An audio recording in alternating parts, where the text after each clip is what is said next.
The wind came first. It howled down the mountain pass like a warning the world had already given too many times.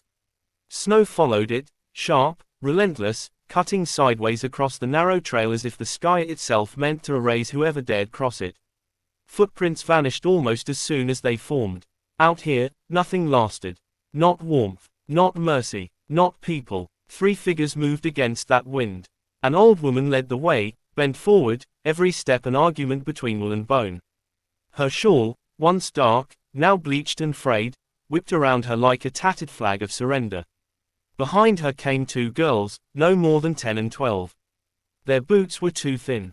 Their coats too light. Their hands, raw, cracked, trembling, clutched at each other whenever the gusts grew crueler. The mountain did not care. The woman stopped when her lungs burned too sharply to ignore. She leaned on a crooked walking stick, carved years ago by a man long buried beneath unmarked earth.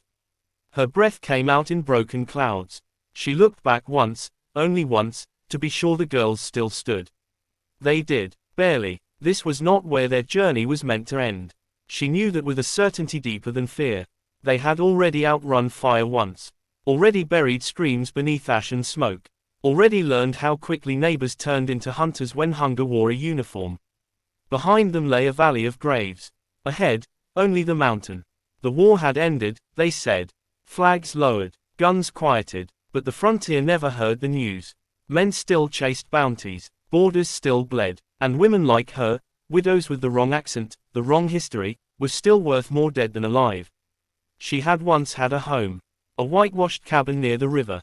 A husband whose hands smelled of iron and pine. A son who laughed too loudly and ran too fast. That life burned one dawn beneath soldiers who never learned her name.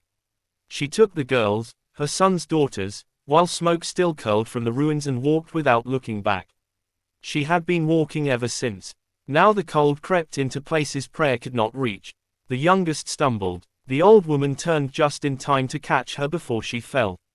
The girl's face was pale, lips tinged blue. Her eyes, too big for her face, searched her grandmother's with quiet terror. "We rest," the woman whispered, though rest was a lie they could no longer afford. She pulled the girls close, wrapping them in what little warmth her body could give. The wind clawed at them. Snow piled against their legs like a grave in progress. Then, through the white raw, something dark cut the horizon. A shape where no shape should be. The old woman squinted. Her heart pounded, not with hope, but caution. On the frontier, shelter often wore the face of danger. A cabin could mean warmth, or men with ropes and questions. Still, her knees buckled. There was no choice left to weigh. They moved again, toward the shape. Toward the unknown. The cabin sat half buried into the mountainside, its roof bowed under years of snow and silence. Smoke rose from a crooked chimney, thin, stubborn, alive. That alone felt like a miracle. The old woman climbed the last few steps on hands and knees. She knocked, not with strength, but with everything she had left. Once, twice, nothing. She pressed her forehead to the door, breath frosting the wood. If this was where the mountain chose to end them, then let it be quick. Then, footsteps, slow, measured, heavy. The door opened a hand's width. Warmth spilled out like a forgotten memory. A man filled the doorway, tall, broad, wrapped in layers of hide and wool. His beard was thick, shot with gray. A long scar ran from his temple to his jaw, pale against weathered skin. His eyes were the color of storm clouds just before snow. He said nothing. Neither did she. Silence stretched, sharp as a blade. The girls shrank behind her. The man's gaze dropped to them. Lingering, assessing, not cruel, not kind, just, careful. The old woman lowered herself to her knees. She did not beg with words. She simply opened her coat to show the children inside it, shivering, starving, alive. The mountain man exhaled slowly. The storm raged behind them. And somewhere deep in his chest, something long buried shifted. Dash dash dash. Crescent Moon Chapter 2, The Stranger in the Smoke. The door closed behind them with a sound like fate deciding. Warmth wrapped around the girls so suddenly they cried out, not from pain, but shock. The cabin smelled of wood smoke, iron, and old memories. Animal pelts lined the walls. A single table stood near the fire, scarred by knives and years. Everything inside had purpose. Nothing was gentle. The mountain man moved without haste. He took the girl's frozen boots off with hands that knew injury. He set them near the hearth, wrapped them in blankets thick with the scent of pine and ash. The old woman watched every motion. She did not thank him. Gratitude was a luxury learned people abused. He poured water into a pot, added dried roots, a pinch of salt. Hunger hummed in the room like a living thing. When he finally looked at her again, his eyes softened, not with pity, but recognition. He had seen this before. Not her face, but her kind of loss. Outside, the storm worsened. Wind slammed against the cabin like fists demanding entry. Somewhere in the dark, a wolf cried, not hunting, but lonely. The girls slept curled together, breaths evening for the first time in days. The old woman did not. She sat rigid, hands folded in her lap, ready to flee if the kindness turned sharp. Her eyes drifted to the scar on his face, to the rifle resting above the door, to the way he stood slightly angled, as if expecting trouble to come from anywhere, at any time. "You can stay until morning," he said finally.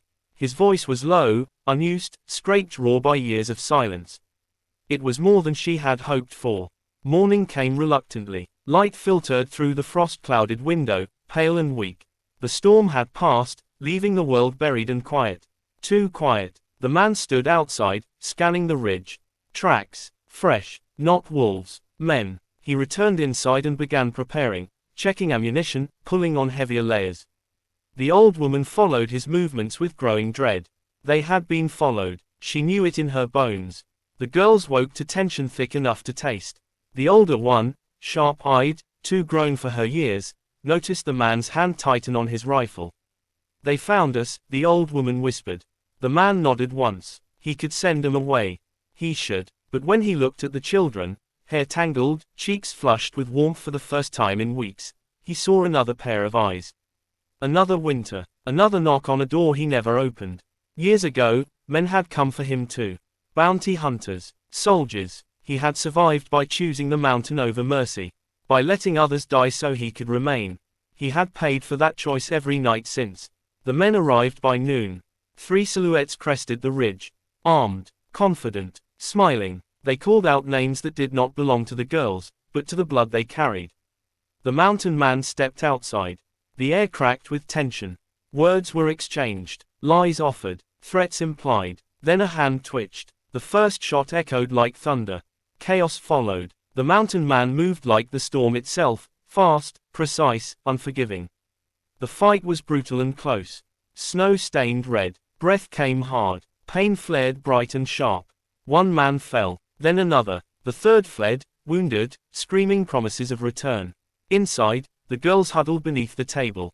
The old woman pressed her hands to her ears, not to block sound, but memory. When silence returned, it felt heavier than the storm. The mountain man stood alone in the yard, blood on his hands that was not his own. He had crossed a line he once vowed never to approach again. He returned inside and knelt before the old woman. "They won't stop," he said. "Not now." She looked at him, not with fear, but understanding.